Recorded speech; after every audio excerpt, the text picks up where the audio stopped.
My name is Donald Zuckerman. I'm the Colorado Film Commissioner. Thanks everybody for coming. We have a really great panel today, and we even picked up a straggler, a guest artist, Diane Bell, and she'll tell you a little bit about herself in a minute. So I think the best way to start this would be to start, well, you know, with the Me Too movement, you're not supposed to start with women, right? What? Right, Margaret? No, What? I'm kidding. So we're going to do that anyway. Go ahead. All right, thanks, Donald. Tell us Sure. 2 minutes apiece. Okay, timing. Hi, everybody. Thanks for coming. I'm Sybil Gardner, and I moved to Colorado 4 years ago after spending 26 years in Hollywood and then 29 years in New York City, where I started with television in the 70s. And then in the 80s, I did guerrilla filmmaking at MTV and a lot of companies that were, stealing shots for music videos. I started writing end of the 80s, moved to LA to be a writer and wanted to make movies, but ended up in television where I worked in 1 hour drama on many shows, started at Law and Order, and just still wanted to make movies. And so I had to move to Colorado to actually make movies because I'm making one with these two guys. And one of the things that really inspired me about shooting in Colorado was getting to know Donald and finding out I didn't need permits here for locations. So I wrote a movie on my properties so that I wouldn't have to pay for a house or a mountain, because I have a cabin in the mountains. And one thing that really influenced me, aside from learning about that, was reading Diane's book. I'm giving her a plug here, about making films. Because in LA, I was always reliant upon studios, and they want to say no. Whereas if it's just me doing something, I don't have to, I can sort of avoid that whole system. And that's what I'm trying to do. Her book is called Shoot from the Heart. And it's just this amazing step-by-step instructional book about how to make your own movies. So is it out yet? No, it's available for pre-order on Amazon. And Okay. It will be out on October 1st. So it's like, DIY filmmaking. So that's, after all that time in LA working on a lot of different TV shows that were huge budgets and stuff, I'm going to make an independent movie in Colorado. So that's it. You also worked on Nashville. I don't know if you mentioned Yeah, even after I moved here, I kept, in television, when you've been writing for a long time, they elevate you to producer level and you go on the set and you produce. So I worked on Nashville, that ABC show, for 3 seasons. So I'd go to LA and sit in the writer's room and then go to Nashville and be on the set. And one of the things about filmmaking is that it's a collaborative art, and that's, it's a very specific kind of art, and I love collaborating with other writers and producers and directors. So I hope we get to talk about that.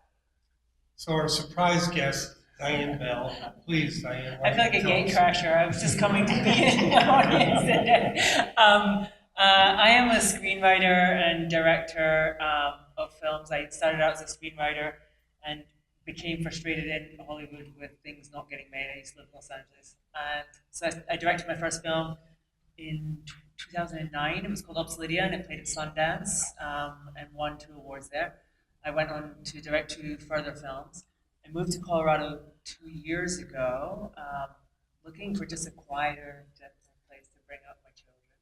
I have two little ones. Proudly project. I have two children, and that's really why I came here. And I'm excited about the prospect here in Colorado to make films, and to really help build a community here of independent filmmakers.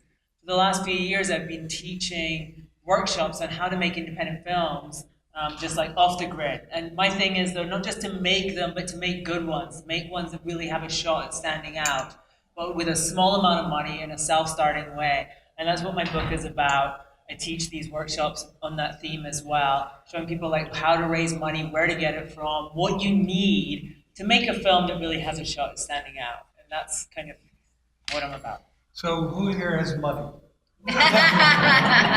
Thank you.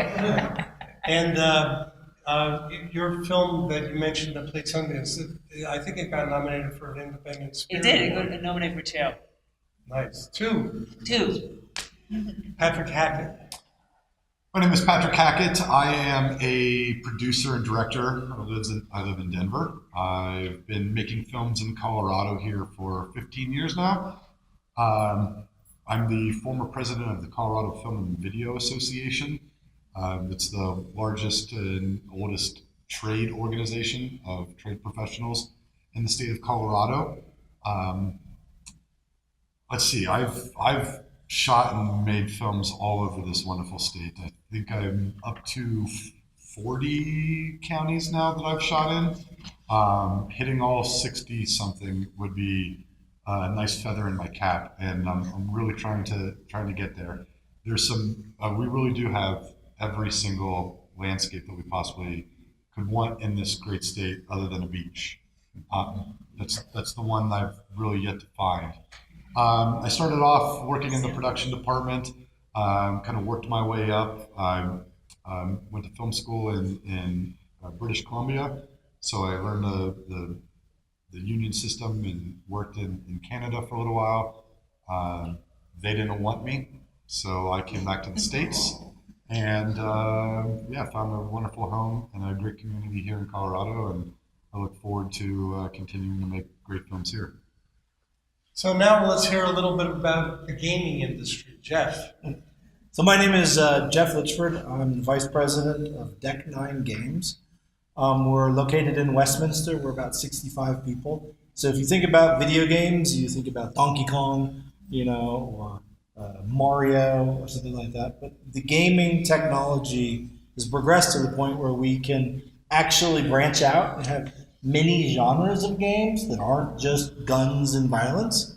And so my studio specializes in storytelling, and this specifically in interactive branching narrative.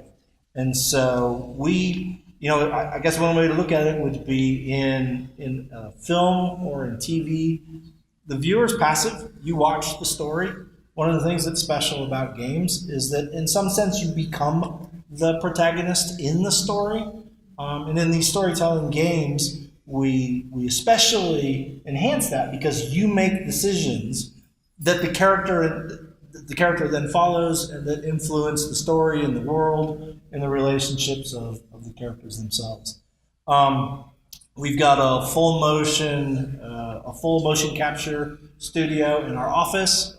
We work with actors and put them in the mocap suits and capture their motion and their voices, transfer that onto the characters. I've built a writer's room with writers from LA, from Law and Order, and from the surrounding community. And we're partnered with the Colorado Film School and USC with some innovative script writing technology we have to help teach the upcoming students how to create these branching stories where every version of the story that the viewer might go down has to be meaningful, and it can't just be a single voice that carries you all the way through the story. So I may be an outlier here. I think pretty much everyone else is film, but I represent sort of a new wave of interactive video games. And I think it's fair to say your company's probably the biggest company in the gaming industry here in Colorado, and they're a neighbor. They're right down the road. That's right. Andrew, you have an eclectic background, and you, I believe, were just on another panel. So Yes, I was. Please. So my background in film and media started with a BFA in opera stage management.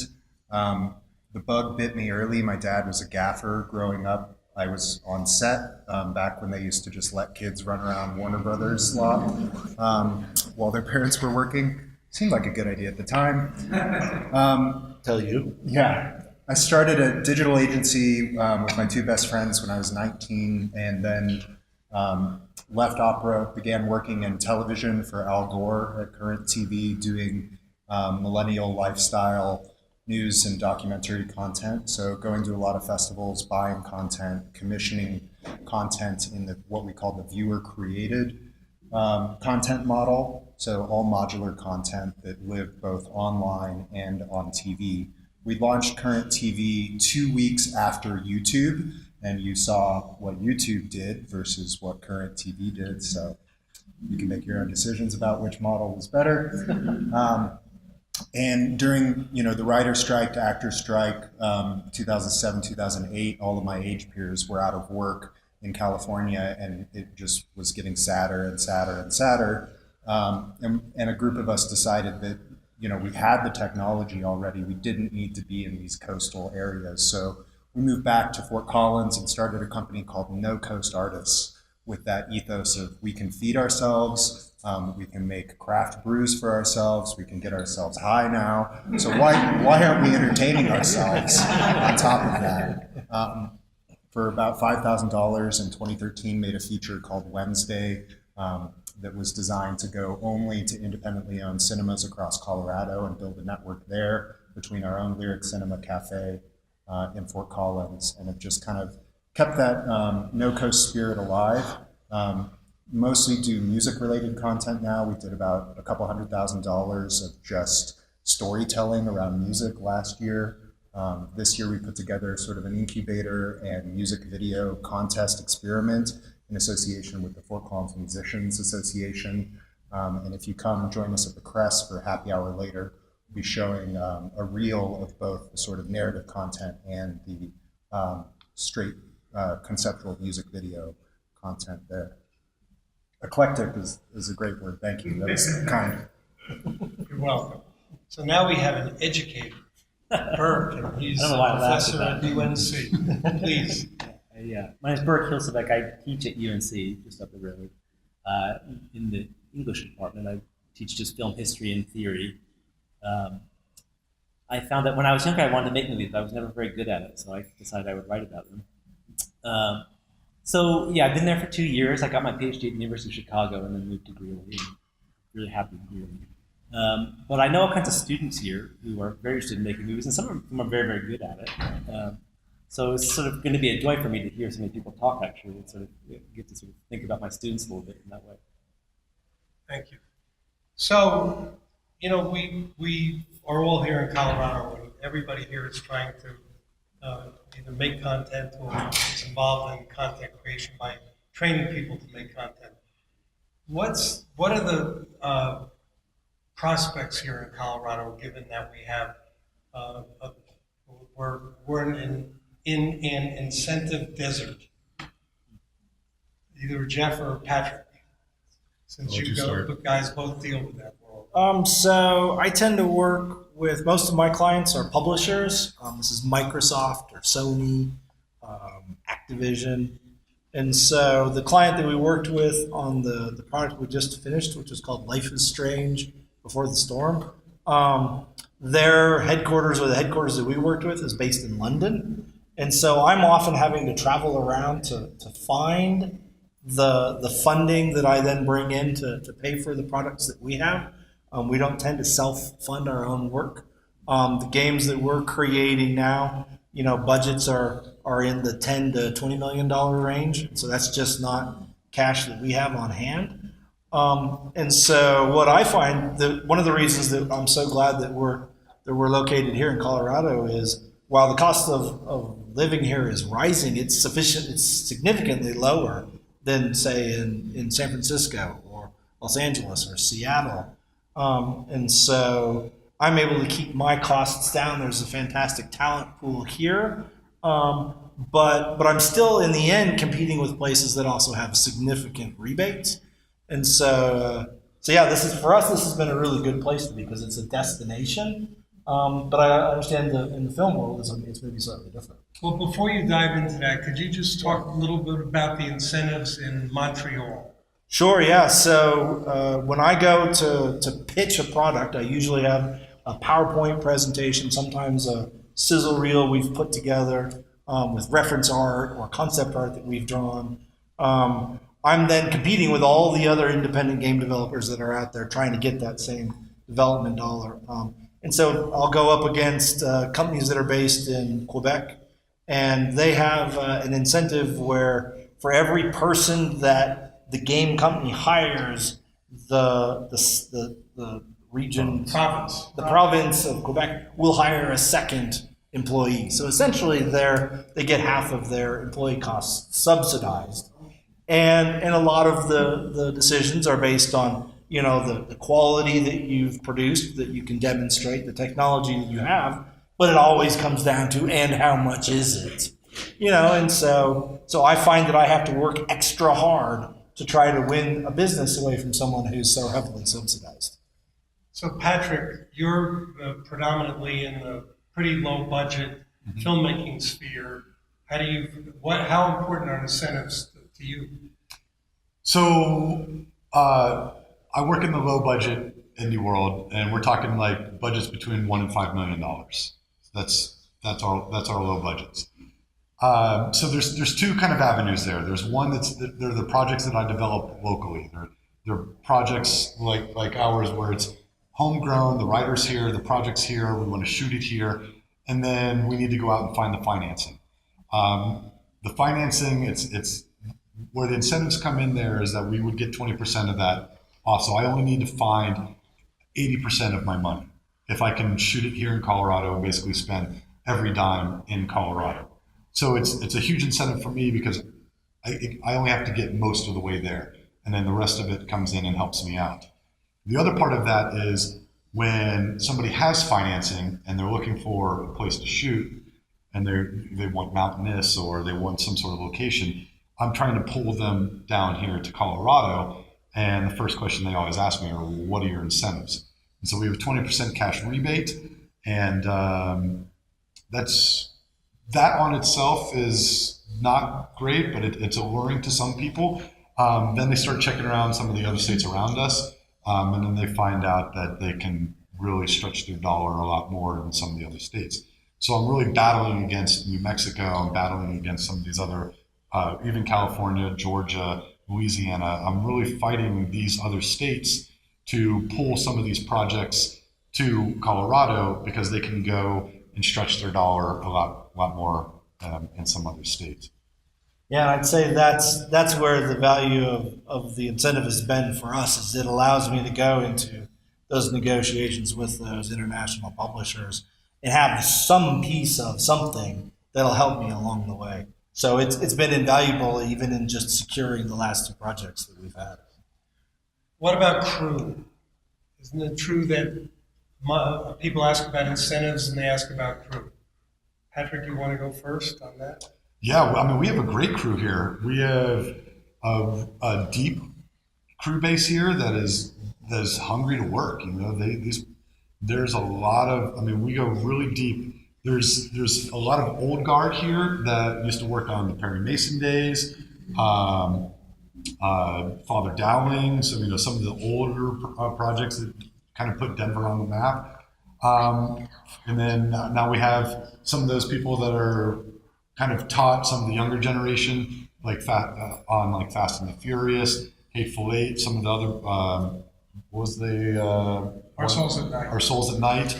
So there was a nice, getting these big projects is a perfect opportunity for some of the really seasoned veterans to bring in some of the people who haven't had the experience to work on these nice big $15, $20 million, $30 million movies and learn the ropes and really learn how the system works, what the day-to-day is, and just like how to work with an army, like a gigantic army, as opposed to just like 6 of your friends on the weekend.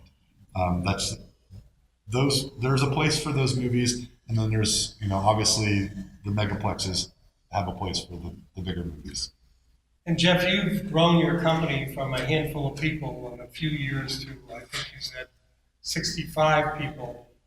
How many of those people were you able to source locally? And I know you mentioned some of the schools you work with. Could you speak? Right, absolutely. Yeah, I think we were able to attract at least half of our staff from the local community. Like I said, we partnered with the film school, and so I've been able to pull assistant directors out of there that help run the mocap room. I've been able to bring in writers to join the writers room.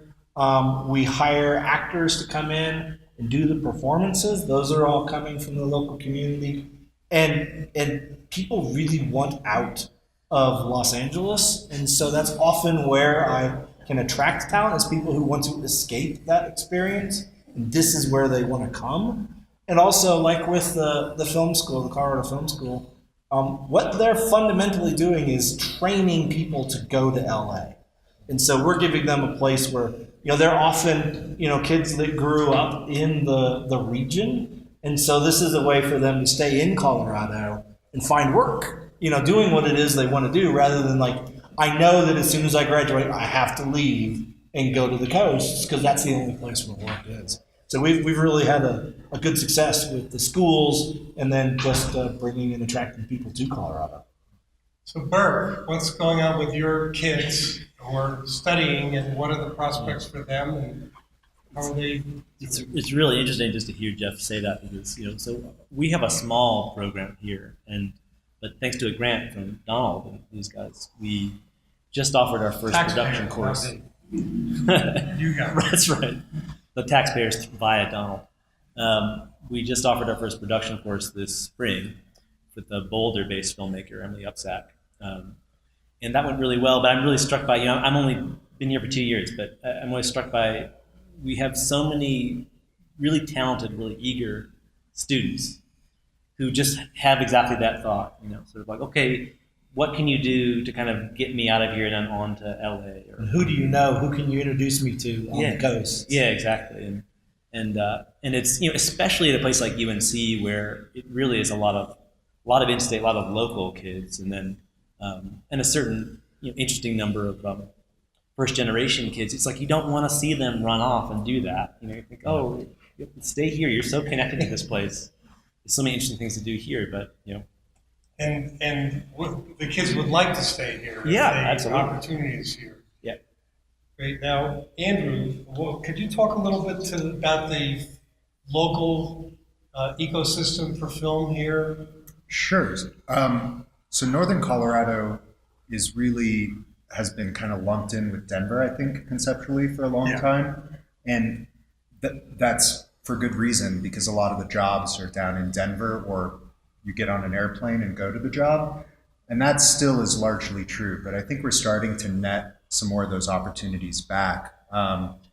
In 2017, the city of Fort Collins, Colorado State University, and through a grant from Bohemian Foundation, we're able to put together a cluster to really look at the ecosystem outside of Denver, Northern Colorado. So basically Longmont North, in terms of education, opportunities, in terms of what was being made, and began working with Rocky Mountain PBS to look for some opportunities to say, okay, maybe 50% of your work you're going to be flying outside of Colorado, if you're at that talent level, but how do we start netting some more opportunities back in state there? So those sorts of things are developing. I would say we probably have 5 or 6 producers in Fort Collins who work consistently year round. And it's the last year we've actually started networking with each other, like meeting each other at just outside of the airport bar, instead of, sometimes literally coming in and out of town. And we've begun working with the applied journalism students at CSU to help them conceive of how they're preparing their students for the professional world, and how we can maybe net some of those jobs back, and at least get them externships to stick around for a year or two. So I would say it's still nascent. We're developing some structures in place. A lot of folks, I think, leave the training programs and then want to go and follow my path, for example, of very much DIY. And we're trying to structure, it's like, okay, if you stick around, grab us coffee for a year, then we'll help you on your projects, and building better linkages with Denver and the film office as well. So it's a pretty exciting time. I have a hard time articulating it, but there's something really exciting going on that I think is going to be well worth watching over the next few years. So we have 3 filmmakers right here that literally coincidentally, they weren't chosen because they're working together, but they're working on a movie project together. They all have different responsibilities. How are you going to get it done? Well, when I moved to Colorado 4 years ago, the first person in the business that I contacted was Donald. because my best friend in LA had moved to Virginia and met a community of writers and creative people in Virginia through contacting the film commissioner for the state of Virginia. So she said, "You've got to do the same thing." And it turned out we had, our lives had intersected, in a couple of different ways. And so Donald introduced me to a couple of people, and I started getting asked to speak places about my experience and teach. And one of the organizations that I've taught at, which I think is a really terrific organization, is the Denver Film Society. In fact, just as an aside, they have a young filmmaker program that's really great. And so high school kids can make films for virtually no cost. In 12 days. It's really incredible, yeah. And so on one of the speaking engagements I had very early into my move here, I met Patrick, and then a little while later, a friend of mine from LA said, "Oh, there's a woman in Denver who just moved to Denver, and you guys would hit it off." And that happened to be Diane. And so I had I've written many, many movie scripts, and only one had been made as a TV movie. I had been produced many, many, many times in television, but it's that thing, but what I really want to do is make a movie. And so I had this movie idea, and I wrote it, and I had the script, and I asked Diane if she'd be one of my readers, because that's what we do. We ask people that we trust and who are really talented themselves to give us feedback. And she read it and liked the script, and I was at the point where I thought, do I go back and go through all of my contacts in LA? And at this point, I had parted ways with my agent.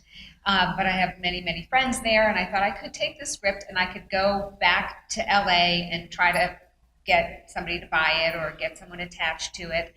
And Diane said, "Yeah, you could do that. And then, it might take 5 years. It would end up with this person, and then they drop out of the project, and then this person." And she started, relating experiences of friends of hers who were just very frustrated filmmakers because they had great projects that just sat around and got passed from person to person. And I thought, I'm like way too old for that. I hate that. And so I started thinking, gosh, I've never directed a movie. Maybe I could do it. And I started writing down names of people that I knew who had a lot of money. And then I asked Patrick, would you be interested in getting involved in this? And then I was having tea with Betsy at your house. And Diane started saying, it was also spontaneous. She just said, "Gosh, I really want to do another movie. Can I do your movie?" And I was like, "Oh my gosh, I admire her filmmaking so much." I thought it didn't take me more than a half a second to say yes. And then I pulled in Patrick, and the three of us got together, and we said, "Okay, the first thing we want to do is make a start date, because then we're going to make it real." And so our start date is May 1st of next year. And we're going to be getting together to go over the budget and start figuring out how we're going to raise the money. And it's not a lot of money. No, and raising money to me, when you're saying, how are you going to make it happen? I just go, 2 of my films that I've made were most of the funding came from private equity sources. I was living in Los Angeles, but the private equity, the people that financed the films were not actually in Los Angeles. I'm absolutely passionate about Nobody in fact. LA will put money in a film. I know, because they all know. But the thing is, I feel like, across the country, there's so many people, and this is what I teach about raising finance. There's so many people who want to invest in movies, not to make money, but because they want to be a part of that particular film. They love what you're doing. They love the idea of being involved in making a movie. They love that movie, And to me, those are the people you're seeking. It's never about the money, Like the investors you're seeking are not people. If they want to make money out of their investment, They're not going to invest in the movies. film to play at a major film festival. Yeah, be absolutely. part of it. Or they want to come to the sets, or they want to have, they want to be involved, And those are the people that have invested in my movies in the past and had a great time and a great experience. And that's how I see this happening. Where do I sign up? Are you in? Yeah, and I feel We'll talk like in afterwards. Colorado, I feel like there's so much opportunity for that, because I feel that there is a lot of money here. There's a lot of people and it doesn't need to be we're not talking about necessarily billionaires. So this thing, movie financing, if you're making a movie for under $500,000, you can pull it together from fairly small amounts. I have one student that I had that raised a $500,000 budget by selling $5,000 shares. Oh my God. So I know, you're right? But it can be done, it can be done like that. And I think Probably especially... legally. No, it was legal. It was in Oregon. But I feel like in Colorado there's really opportunities because people are excited to make movies here and to have their, have this setting and these lives represented. And the script is fantastic. And it's so Colorado. Like it really feels like it couldn't be anywhere else, the story, And it really showcases the sort of, this environment, which I think will be beautiful. And just to expand on that a little bit, there is a novelty element to a lot of people in Colorado that, as opposed to like Los Angeles or some of the other places that are a little bit more film centric or have a bigger industry. They see us roll into town, or they see you as a filmmaker, and they instantly think Cannes Film Festival, the Oscars, like glitz and glam, like that's it. Like that I live in this palatial estate, like not the case. But I am not going to tell them they're wrong. So that's it's kind of playing a little bit, indulging their fantasies. Really is what you're doing. Is like they have something that you are offering them something that they don't have. It's just access and come play in our sandbox, and they have something that I want, which is cash. So we just make a trade, and Sand for cash. yeah, and then we get to make a movie out of the deal that lives forever. And people love to go watch a movie that they were a part of. I mean, Yeah. there's no doubt. Now, you want to be extras? And, the thing is that the community here is, people who are active is really pretty small. And I have a project where I needed a Latina writer with TV credits. And I spoke to Sybil. And Sybil said, well, I know this writing group with the Latina writers. And she found us the writer, and then we worked together to develop the property. And now we have a developed pilot, and we have CAA involved and a couple major companies involved, and we'll see. We got a shot at getting it made. So I want to open it up, ask questions. They're all interesting people. I want to hear from you. Make a comment. I'm really glad you said that about funding. Because I've raised money my whole life. People are afraid of it. I've raised women's issues and classical festivals and lately for School for Dyslexic. And it is individual donors. Yeah. Go up to people in all the numbers. The grants are fine, businesses are fine, but to get the hook with someone who appreciates and love, and you're so positive about it, and that's how it is. Yeah. Okay, who's somebody? Mike? No, but I saw you raise your hand to ask a question. I'm teasing. Well, I could actually have a question. Go ahead. For those of you that are working in, say, let's say, Denver or Providence, is there anything that the city itself could do to help residents make So the Economic Health Office actually invests in some of our crew initiatives. It's not as much as we request from them so far, but they actually are interested in supporting some initiatives. Specifically, when we do things in what they call a triple helix model, so when we involve CSU and local businesses as funders, so sponsored content from a business involving the student crews as a training opportunity, that's stuff that the city does like to chip in on. I'd like to bring up something about that. So cities can provide all kinds of free services or not. So if you make a film, I've made a film in Burbank. This is 15 years ago. We had to have a cop there 100% of the time, even when we didn't need them. We had to pay $60 an hour. Anytime we were doing interiors, we had to have a fireman there. We had to pay them $60 an hour. Now it's probably $120 an hour. And it adds up. And then there are places like Pasadena, if you want a location at the last minute, they're like sorry, take you a week. You know, because they have there's so much stuff going on. So the most important thing a city can do if they really want film is the permit should be 1 page long. When I first arrived here, Colorado Springs had a 26-page application if you wanted to make a film there. 26 pages. You get a line producer who looks at that thinking, Max, what town has a 1-page permit? And so if you don't charge for police, commonly there are intermittent road closures when you're doing things. If you make that easy, you don't, it makes a big difference.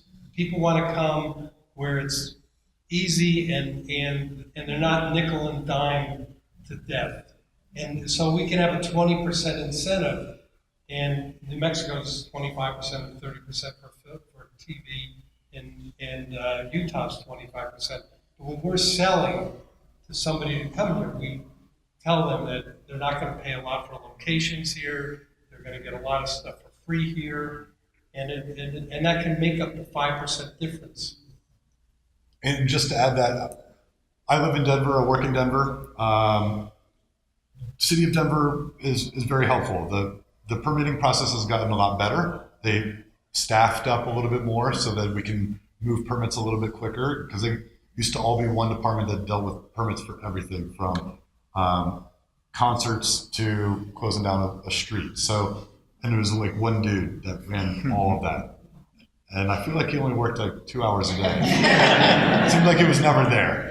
But the permitting process is great. It's easy. The services are fairly easy. Working with Public Works is fairly easy. The one thing that the city can really do is just recognize that we exist, you know, that there is a community there. We're not the performing arts. We don't have huge lecture halls or performance halls or anything like that. But we could use a little help in certain things like some space, office space for us. You know, we don't need a lot of stuff, some edit suites, some desks, whatnot, but we don't make a lot of money.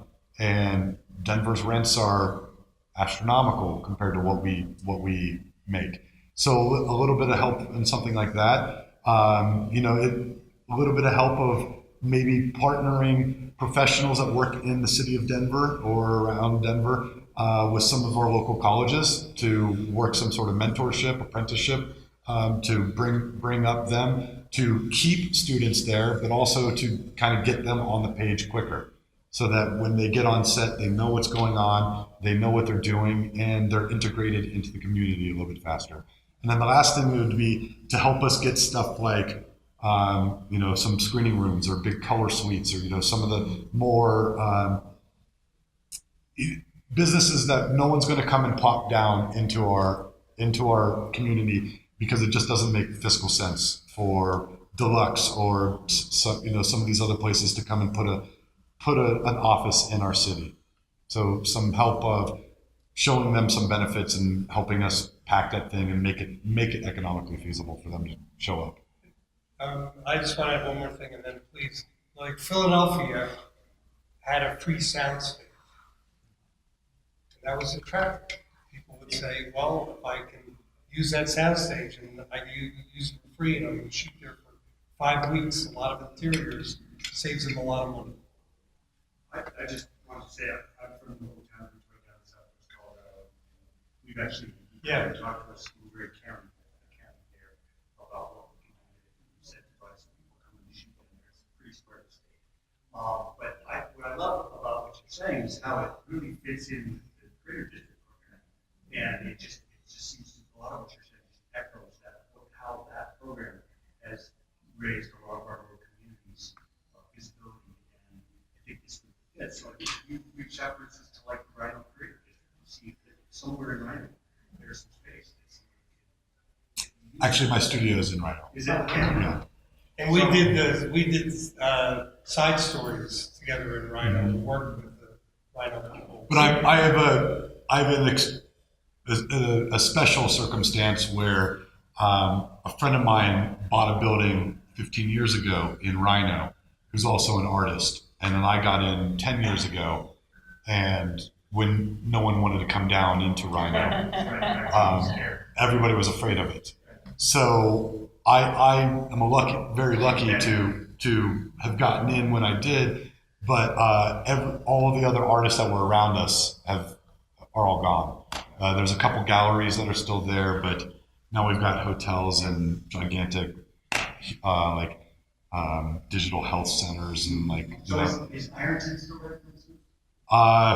for now, but I think they may have sold. So it's total gentrification. Yeah, but what I always tell But everybody. there's always the next neighborhood, right? Yeah. There's always going to be. But I mean, what I always tell everybody is that they're like, "Oh man, the artists they're gentrifying that area." I was like, "Listen, artists go where it's cheap and where we can live, and then we do really cool shit." And then people are like, "I want to go where the cool shit's happening." And then all of a sudden, like that happens, and then like a restaurant's like, "Okay, well, people are here, so I'm going to put this restaurant here, and then I'm going to put this." Then people need to live here, and then all of a sudden it's like, "This is a really cool part of town." And then the artists are done. Like they can no longer live there. So they move to the next town. And then they do really cool shit there. And then it just keeps moving. I mean, if you look at New York City, like Tribeca, Soho, Meatpacking District, those are all slums, garbage parts of town. Artists move in, and then they do their thing, and then commerce follows them. So I mean, gentrifying, it's kind of had a negative connotation to it, whatnot, but it's just the cycle of the artist and the cycle of a city. Like we move to where it's cheap and where we can get cheap land or cheap space.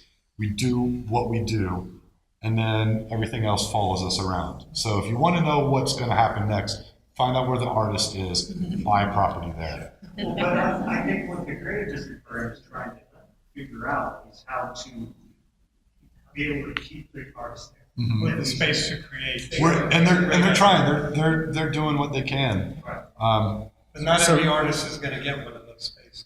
Yeah. If you want to change that model, you have to look at equity in the space for the artist. So something radical like 5% of the equity over time if you create public art, if you make film in a creative district, then you have some equity in the growth value in that creative district.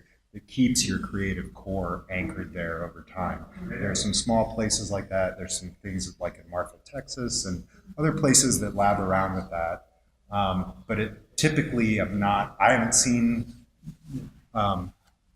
Lisa's here from Create Denver. You may be doing some radical, far out stuff like that. But in Fort Collins, we have Lyric Cinema, independent cinema, which has created a film fund and developed some equity in projects like that. And you see some people trying things that are innovative like that. And just even it's as simple as making space available at the cinema to do your dailies.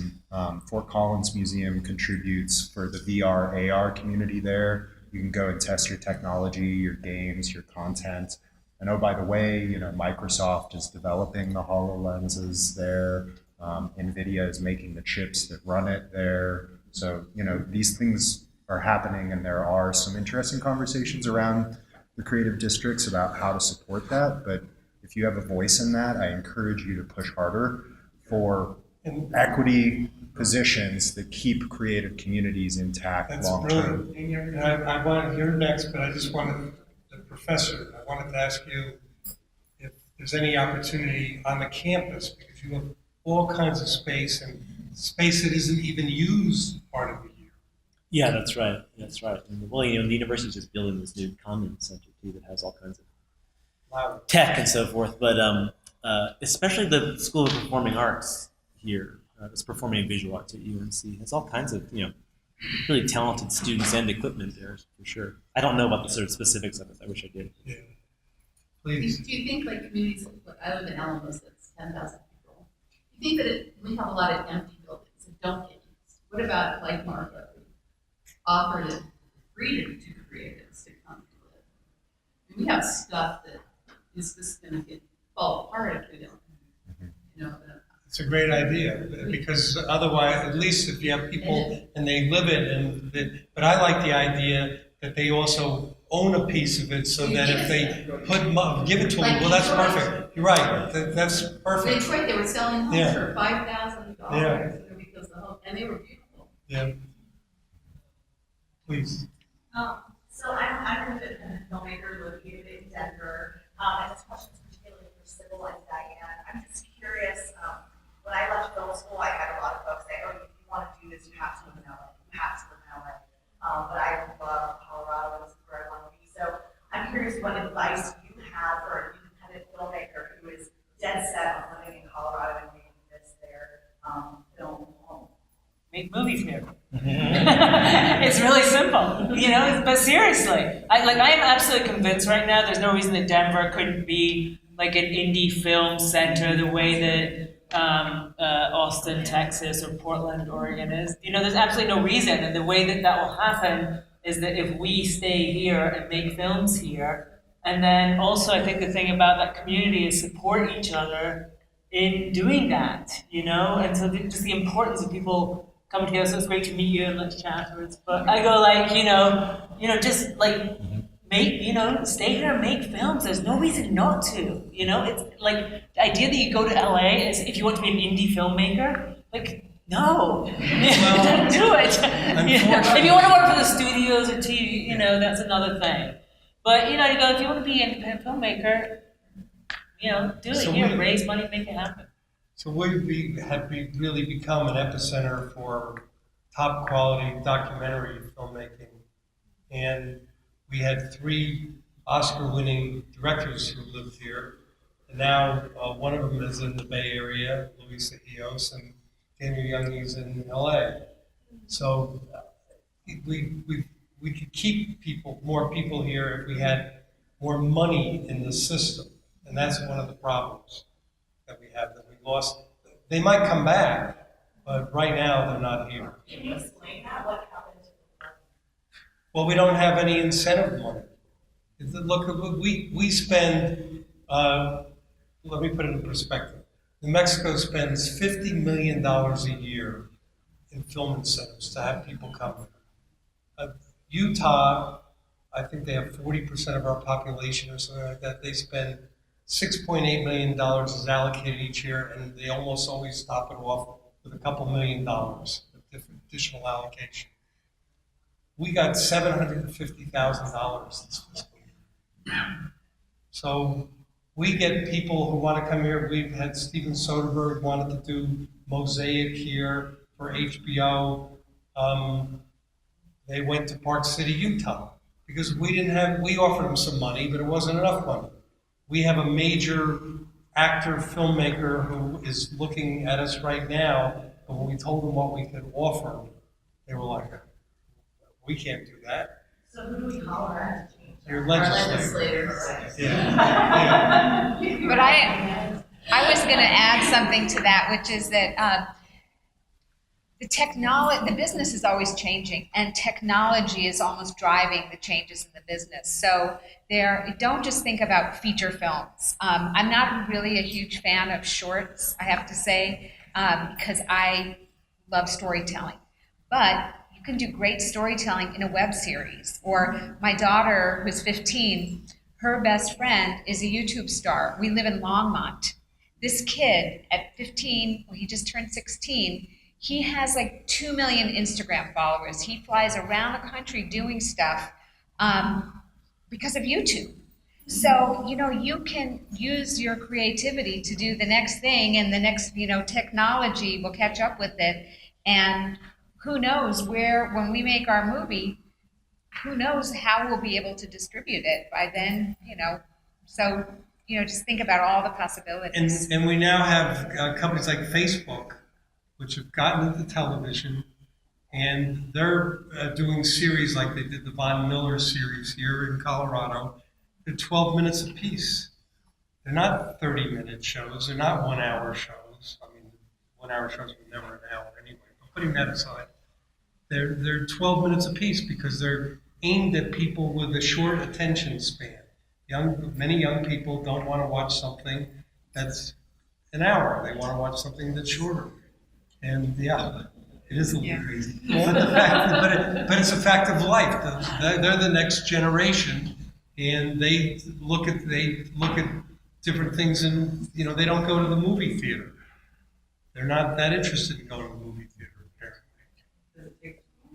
Well, I don't know that it takes so long, but the movies that do attract young people tend to be these big, what they call tentpole, movies that I don't go watch. I'm not interested in them. But and Michael, you could articulate something about this. I mean, the only reason box office totals have gone up or maintained is because they keep raising ticket prices. Less people go to the movies every single year. And if you look at like the last 5 years or so, every year there's a decline in the number of people who go to the movies. And part of it is that you have so much, but this is the opportunity of content creation. Now you've got I was told by an Oscar-winning writer that he said, if I write a spec script, I've got maybe 6 places that I could sell it. If I write a TV series, I have 47 places I can sell it in LA alone. And then there's places you can sell it in Germany and France and the like.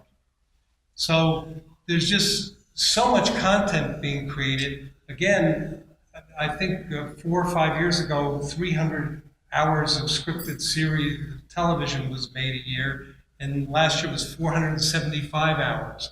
And you have these companies like Amazon and Netflix. They're making stuff they don't worry. The companies, Apple is now in the business. These companies don't worry about making money.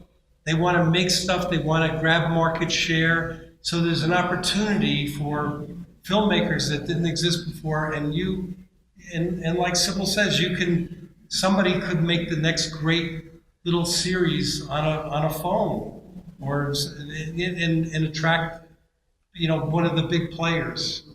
One of the things that I've heard the two of you talk about here that I find intriguing is just this art of fundraising. And so, I went to school up at Colorado State, and I came out as a 3D animator for CGI games. And I assumed all the people that I've met that are in the film business, they're focused on creating. They don't know how to fundraise, and so they usually follow the least path of resistance to find money, which they assume is on the coasts.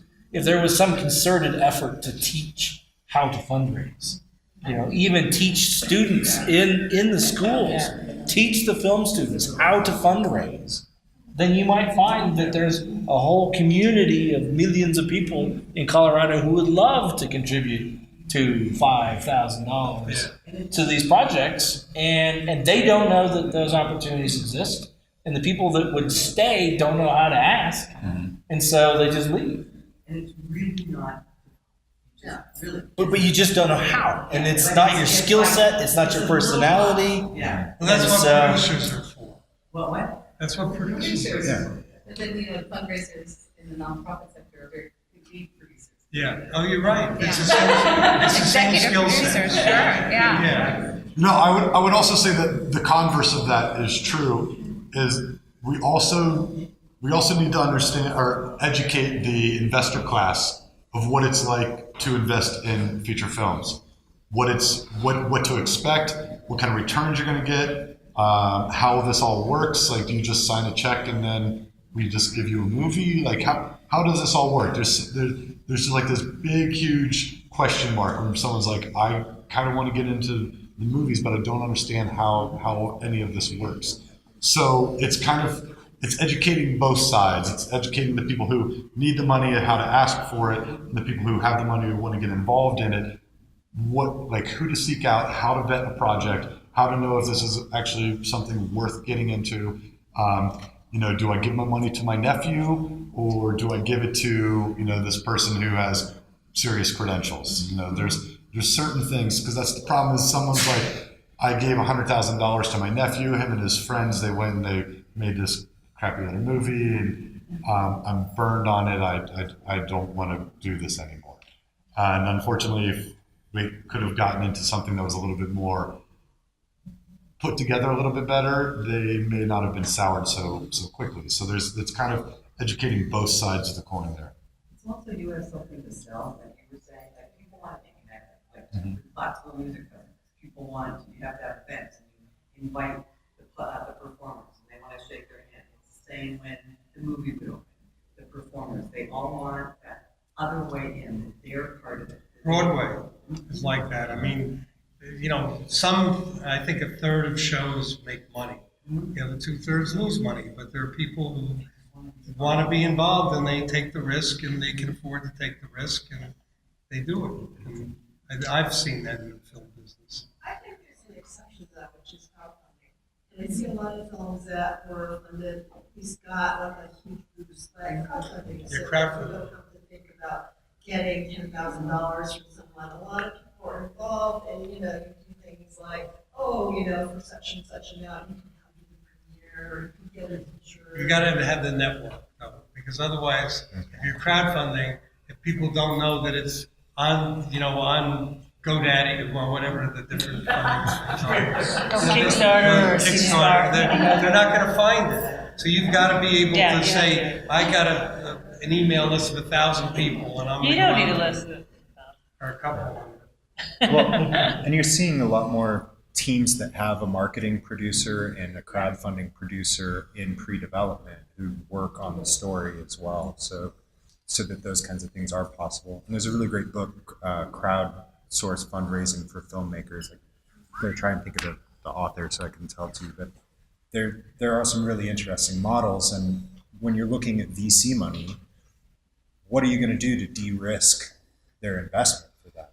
You know, if they're looking at a traditional investment versus something with a lot more risk, like a film, either your portfolio gives you some indication that you're going to be able to pay that back. There are other sorts of things, or you need to be creative and say, okay, there's a great model of that these filmmakers in Fort Collins run, where every story that they write goes into a storyboard graphic novel format.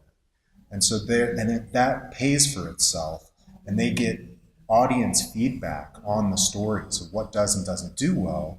And that gives an investor at least some glimmer of this, there's something there in this story. It's not just subjective, that an audience does respond to it, and that it's the time for that film to be made, or however you then sell and market that to your investors.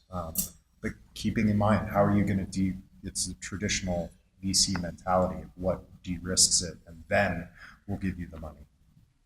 I just want to take a quick poll. How many people have contributed to a crowdsourcing campaign? Now, put down your hand. No, keep them up. Keep them up. Put down your hands if it was a relative or a really close friend. Well, I've done both. Yeah. I've done both. So who's contributed to a complete stranger? Fantastic. That's nice to see. I was just going to add one more coda to your question about how do you stay in Colorado and be a storyteller. Because I'm a writer primarily, and storytelling is sort of our lingua franca of our culture right now. It's being used in marketing campaigns in the business world, and so I've had a side career writing for some of the big management consulting firms like Ken Blanchard, and a lot of, because they value storytelling as a way to teach, entertain, train employees. And so if you can get connected with some of the companies in Colorado that do that and use your storytelling skills, that's a good way to just keep making a living while you're developing the creative stuff. And the other thing is, if you're a writer, nobody cares where you live. Nobody knows where you live when you send them something, and if they're in LA or New York or London. They don't care. I mean, if you're crew, they care where you live. But if you're not crew, like if you're a producer, nobody cares. It's all email or telephone. Except for They don't even TV. know where you are. The exception is because I've written television things where they're set in Colorado because I want to live here, so I set something, and they say you can't do a TV show right now yet that is based here with a writer's room here, because there's so much feedback that you get from all the different levels of the studio and the network, and everybody's in LA or New York. So there have been television shows like Breaking Bad was shot in New Mexico, but all the writers were in Los Angeles. And even Law and Order was shot in New York, but the writers were in LA, at least I think in that's the early days. That's one of the things that we've successfully done is build a writer's room here in Colorado. But that's also because the partners I work with we just communicate over Skype. They're in London. Sometimes they'll come over and visit. So yeah, we were able to build a writer's room here because we didn't have to return to LA to ask permission. No, 20 past 2. Oh. You have 45 minutes. Oh, what are we gonna do for that one? Can I ask a tangential question that's not really related to Sure. In our creative district in Ridgeway, we started with a film festival, very small independent film festival. Do you think that's a silly thing to do in this world? It's a great thing. I don't think it's, I think that especially a place like Ridgeway, which is just lovely, beautiful area. You're not that far from an airport. I mean, at first it might be localized. You can get that. You guys probably heard of Film Freeway. Mm-hmm. I put last year's fest on there and got 600 entries. But we had, nobody read our description, is it had to be either a Colorado filmmaker or about Colorado. And so. Did they pay the submission fee? We didn't charge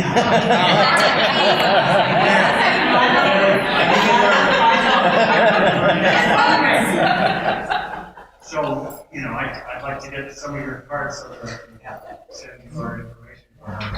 Diane's third film just premiered at the Vail Film Festival, and it was a wonderful festival.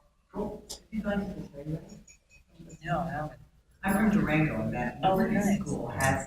Do you know Jane Julian? Yes, very well. Yeah, I do too. Okay, good, yes. Jane She Julian lives like a runs mile. the film festival in Durango. And then the Telluride one's great. Yeah, that's a little bit. It's at a different It's a level. different, yes. And then they're carpetbaggers too. They live in Berkeley. Yeah, but the dyslexic, twice gifted students I work with, there's 31 of them, and we just did our second annual film festival. And they're phenomenal, and these kids are 12 years old. Yeah. And they're making films, and they're good. If it makes you laugh and cry, I know you're like real filmmakers, but for me, if it makes me laugh or makes me cry. Absolutely. it was good. And the Denver Film Society, they do these 12-day things. They divide the kids up into a group. The kids decide what they want to do. They write it, they shoot it, and they edit it. And in 12 days, they have a finished film. And some of them are really good. Yeah, and the story there, I'm the chair of the Denver Senate Board, so I should disclose. But the beauty of that, to me lately, the story that we haven't told yet, is that we have kids that are from all walks of life there. So we have this, it's a kid who's at Cherry Creek High School and a kid who's at a different high school, and they're all, or maybe a kid who's a refugee, and they're all working together to make films together. And that is I think our story that we haven't told yet. They're great kids. Yeah. Yeah, I was just wondering if people have any suggestions of looking at access for different types of people making films. Maybe some race and class and gender. Because, when I crowdfund, I can get $20 per person. Some of those crowdfunds, they give $1,000 per person or $10,000, so it's really different. And then, a lot of the half-hour series that you see on YouTube and Showtime are kind of like web series and so hey, and they're like, oh, I shot this by myself. But yes, you had an iPhone and you had a $4,000 editing equipment and a $3,000 computer, and things like that. So a lot of the opportunities that you ask them to make for themselves when doing their own marketing and having marketing in the forefront 3 or 4 years in advance are only really possible if you have a connection for money. So I was just wondering if anyone had suggestions if you're sort of I neither have connections nor, family with money, but, are there incentives for nonprofits or are there other suggestions? Well, we don't have incentives for that kind of thing, but a lot of public libraries have equipment. And I mean, there are places that it's not yours, you can't take it home necessarily, but I think that you'll find that you could find access if you try to, certainly the laptops and the computer equipment. Also, I think you build your audience as you go, you know? So maybe, like, say, with the crowdfunding, you know, like I've just been mentoring a young filmmaker who, you know, she managed to raise $5,000 the first time she did crowdfunding. She made a film with that amount of money. And then next time round, she managed to raise $20,000. I was like, that's amazing. And through, like, really small inputs as well, doesn't have any, you know, just like what you're saying. And now she's wanting to, you know, the next film she wants to do is like $150,000. You know, it's just that thing of moving up. But you do it by, you know, you start where you are with what you can do. And, you know, and you make some, you know, and you make what you love, and other people will love it, and you grow it from there. That would be my... So Every artist has to do that. Yeah. So there are three paths to funding, right? There's customer funded, which is the crowdsource funding. You can go for investors. In that vein, you're probably looking for a social impact investor. And then if you're looking for grants or other types of creative support, don't look past Create Denver. And I don't know where you are. Fort Collins, the Lyric Cinema has a film fund. We'll work with you. Look at Creative Capital, which is a national program. And then there's a brand new program that NBC is funding, Vice is funding, a bunch of other folks are in, which is called the American Media Fellowship. And the organizer of that is in Colorado, actually. So those are three, grant type of solutions that you might look at as well. And then specific identity-related grants as well could be helpful to you. If you're going grants, then you're getting a fiscal sponsorship. But also fiscal sponsorship works well with a private individual, because then they can just donate, gift that money to you and get the write-off for it. Also resources in Denver, you can go to like Denver Open Media, which has all the gear. You know, it's a small yearly membership, and then you have access to all their gear, their editing equipment, all that kind of stuff. Boulder Digital Arts in Boulder. They have wonderful classes and mentorships, and you can kind of learn and grow as an artist and expand your skill set in certain classroom settings and stuff like that too. But if you don't have the resources, if you don't have that, you just have to work more, right? If someone's not giving it to you, then you have to go get it. So the other thing is like at the beginning, you work really, really hard for nothing. And then you take that inch that you've gotten, and then next year it's 2 inches, and then you just build on it. And you put in that human capital of your own blood, sweat, and tears. Please. I have sort of a fun nerdy question. Can each of you tell us what your favorite movie is that isn't one you make yourself? Or your favorite game that you didn't make? Harold and Maude. Oh. I know it's like a part of that cult. Yeah. Top five, one in the top five. One in the top five would be It's a Wonderful Life. There you go. Better Off Dead. For me, it's sort of that secret guilty pleasure. This won't be game, this will be film. And so in my secret heart, when my family's asleep, I stay up late and watch ballroom dancing movies. Strictly ballroom. So Shall We Dance? And not the Richard Gere one, the Japanese one. Yes, Antonio Banderas dancing. Nobody's filming this, right? Wait!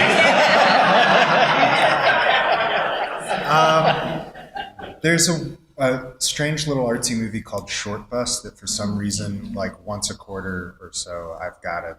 It just calls me. I think it's maybe the soundtrack, but that ranks really highly. Harold and Maude was an incredibly high impact film for me growing up too. So kudos. It's such an impossible question, this question. Yeah. Yeah. But I love silent movies. So my favorite movie is Buster Keaton's The General. Yeah. We should have just So there's silent film festivals coming up, the Denver Silent Film Festival. You could look online and buy tickets and go. It's a worthy thing to do. My favorites I think are a little bit bigger, and two that come to mind is I love Chariots of Fire, and I love The Last of the Mohicans. Both of incredible soundtracks and action, and then more recently I'd say my favorite movie is La La Land. Yeah.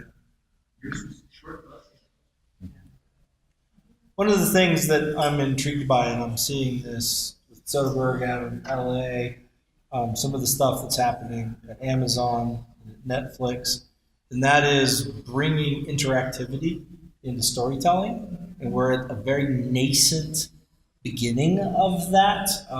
It's taken a while because until recently, the TVs haven't been anything more than just a channel to view. There was no way to input into them. But you're seeing very early steps in allowing the viewer to start to take control of their viewing experience, make sort of in like the vein of the games that I'm making, make choices and send the story in different directions, or be like, hey, I really like that character. I want to go know more about that character. And they've filmed, a backstory for that character that they don't know. You may or may not, be interested in following that character. And then we were one of the first companies to get to go down to Florida and visit Magic Leap. They're hugely funded, something like $3 billion at this point. Augmented reality manufacturer, so they're creating the glasses that then you'll be able to look out into the world and project data onto the screen of the glass that you're looking at. And even just in virtual reality, these are places where 50 years from now, that's where stories will be told.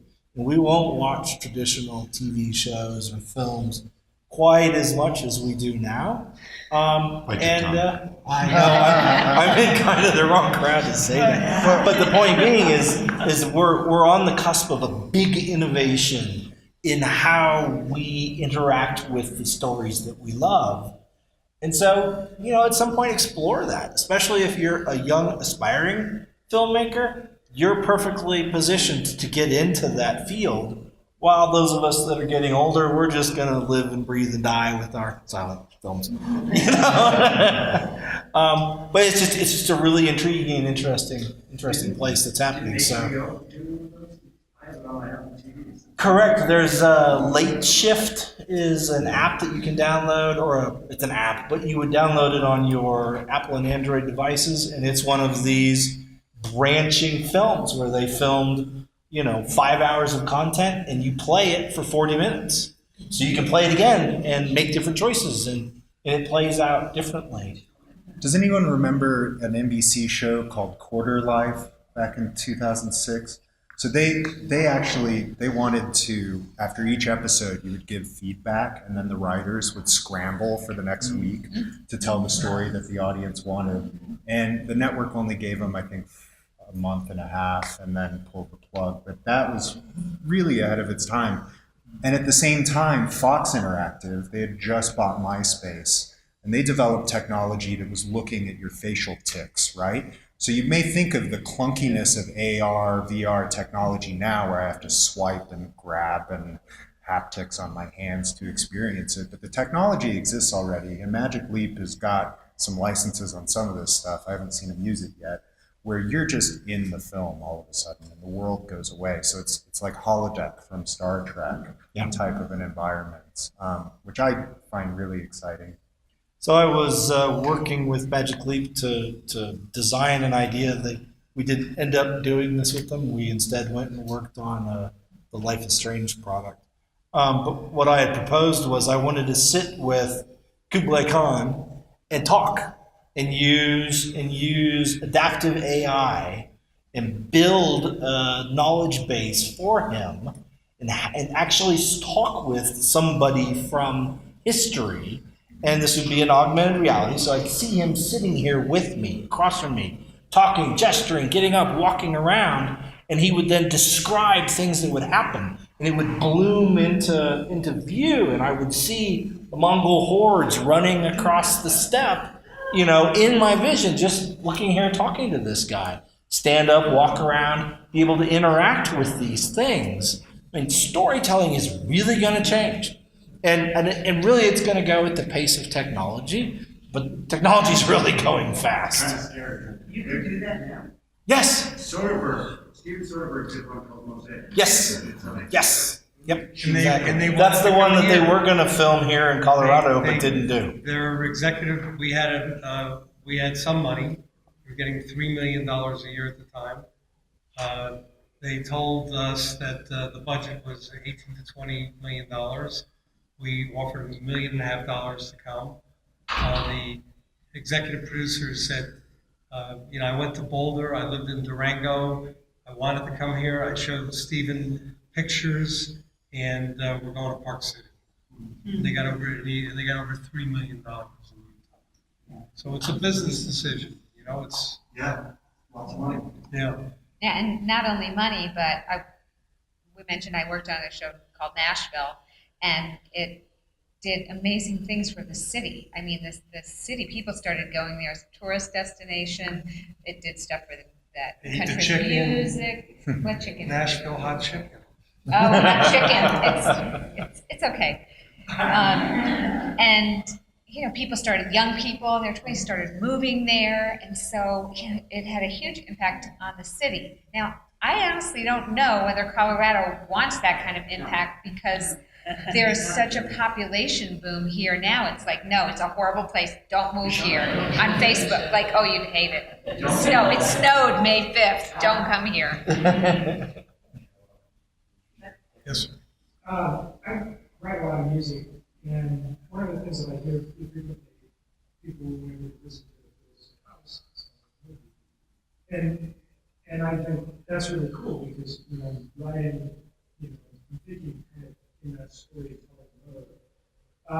But one of the things that is challenging is that I don't know how to be proactive about connecting with filmmakers, not necessarily on like a large scale, but just starting to get some credits and content to start exploring.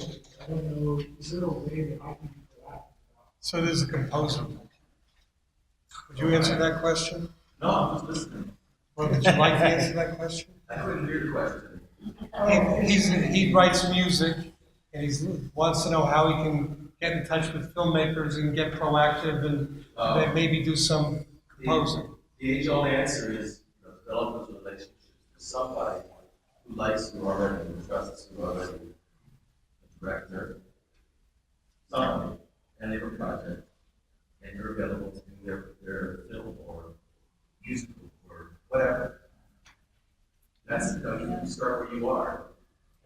Meet film people, like if you're interested in doing meet film people, go to like film fest, That's why I'm here. Yeah, well, exactly. And then you meet different people, and then someone will say, "I'm making a film, and can I listen to your music and connect?" And that's. Do you have CDs that you can pass out to people? Or links? Links. Or links, yeah. Yeah, so my Don't laptop give us doesn't CDs. even have a CD slot anymore. I know. I don't want to fanboy out, but I've heard your music and I would love to work with you. So keep showing up. I'm sorry. One more thing. No, I just want to round out the point. A friend of mine, I won't look him up. He was represented by a very important agency in LA, but one of the main ones. But they buried him on the roster. This is about 10 years ago or so. And he had projects in the armies. And then he left them. And then he went back to his original colleague and friend who was an entertainment attorney, who had maybe like 2 people who revenue as far as business is not legal work. And then he got High School Musical. and so on and so forth. And then he was working before that, but he really started working. In other words, somebody who really cared about him did the footwork. You know what I'm saying? Yeah. I'm just saying the same thing in a different way. So there are people who already we all know this. There are people who already like us, respect us in whatever styles of music or whatever art we're doing. And they're happy to help us. People like to be asked to help, and if it's reciprocal. And that's how you get traction. And if we find your community, your people, as it were, our people. So the first thing that came in mind when you said that was, well, you've got a number of film schools in the area. Where are they getting their music from?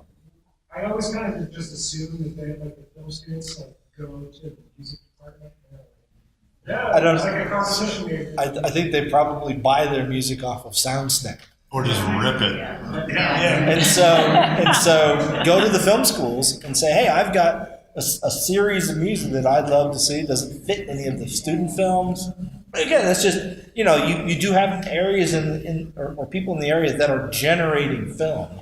It's not going to make you any money. It's not going to help you in the short term. But 5 years from now, when they've landed somewhere, they remember you.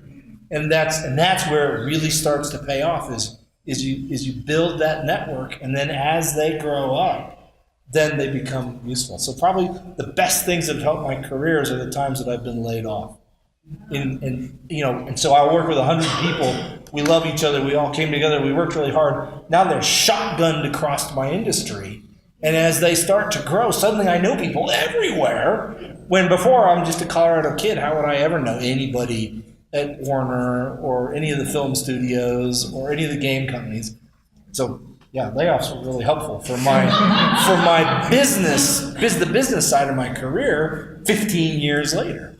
Yeah. I have a question for you. That's a great visual. Okay. And then, sorry to interrupt you, but before I forget, is there some sort of Colorado creative directory that has all the DPs, all the composers? Yes. There is? How do we find out about it? Website. Stand up, speak. It's available on our website, colorado.org, and it's through a software called Girl Scouts. We do have an online production guide that helps crew in the state of Colorado, as well as support services. And music. Yep, and music. Yep, it is free listing. Step on it, the CFBA also has a production guide, as well as filmincolorado.com has production guide resources. CFBA, the Colorado Film and Video Association. They have a production guide, as well. State one is excellent. It also has location information as well. And then there's also a company called, there's filmincolorado.com that has producers as well. Just several resources out there.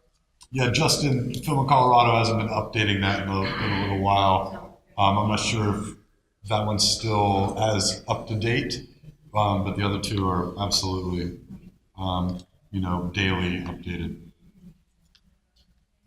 She's been trying to ask a question. Please. Just wondering in your television experience, when, as a writer, if like a producer director comes to you and says, okay, for this episode, the subject is the deeper fertilization, figure it out, or they say, we want this character to have some kind of crisis, we don't know what it is, we figure it out. So, like, what's the mechanism for development? It really depends on the show.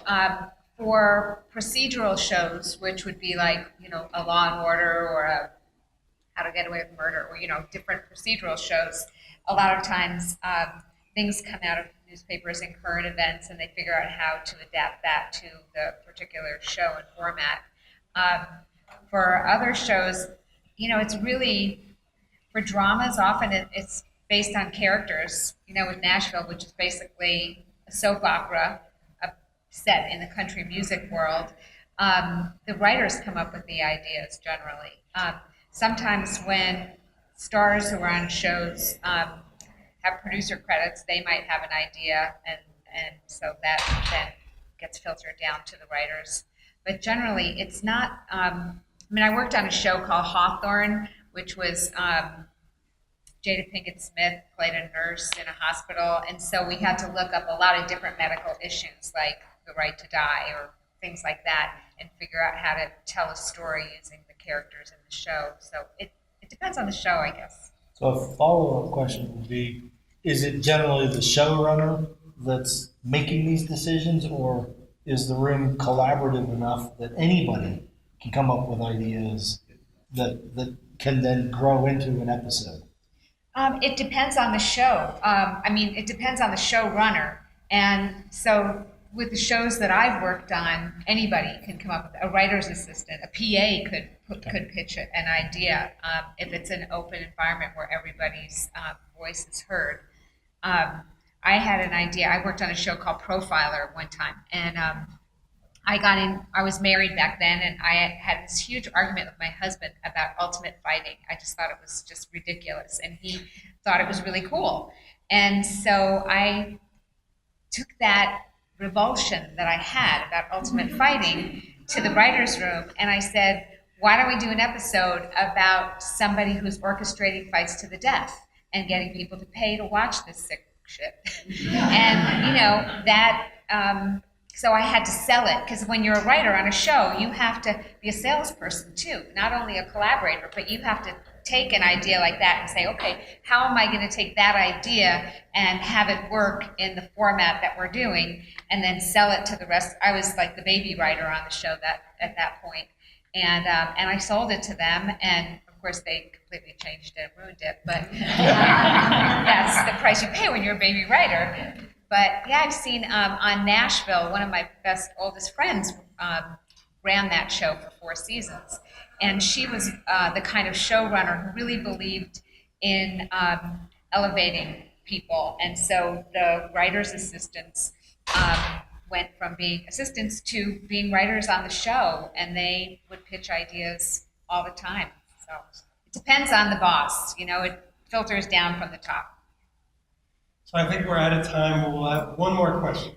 No, I was just wondering, okay, so I run a quick film festival, and this is the first time I've ever done a call for entries. And we have a Colorado Student Film Festival, film contest for the first time, and we, you know, our feature, you know, call for entry is shut down, but our short, you know, films for everyone has not, and I'm not quite sure how to actually carry this out and really, I have so little time. I could just post it on the Film Freeway and, you know, actually look at some colleges and, you know, go through some places like Winco and this and that, but I really feel like it's ineffective because I haven't gotten many entries. What's the best way to do this? I don't know. I'm somebody who has entered. I know, me too. I'm sure. We'll push it back. Yeah, There's some people back there who can definitely help you out with that. There's a lovely lady called Eileen O'Brien that I met recently who lives in Denver, who we can talk to. She worked at Cannes, at Sundance. She was a head programmer at Savannah. She's been in a lot of different film festivals. She'd be a great person for you to talk to. So you know Huck Finn and Tom Sawyer say? with the apple and whitewashing the fence. There are a lot of people who would be happy to help market and promote your call for artists in the film community. And for them, they're getting the value of connecting and helping out filmmakers get that attention. So I think finding some folks who are willing to volunteer, whether that's a committee or an individual, would be a good strategy. And you can look, I also network with the folks in Breckenridge who are putting together a music video track, which is fairly innovative, and look at the model that they're using, which is exactly that. I'm just going to throw some odd words out. If there's anybody here who Bay or Bay means anything, let's chat. And then last thing Bay or Bay. Last thing I would like to say is I'm glad to see that the creative districts that are all over this state. I tell location managers and other producers when they go to the area to search them out. I wish I would have known you when I was down in Ridgeway. It would have made my life so much easier. What I used to do is I would just go to the local dive bar and then buy a couple rounds, and then I could get anything I needed in the town. Now I push everybody to the creative districts and make sure they go there. We have the craziest, weirdest needs at the weirdest hours. So I apologize on behalf of everybody for them, but if you can help us make any of those happen, we will be eternally in your debt. So thank you, panel. Thank you.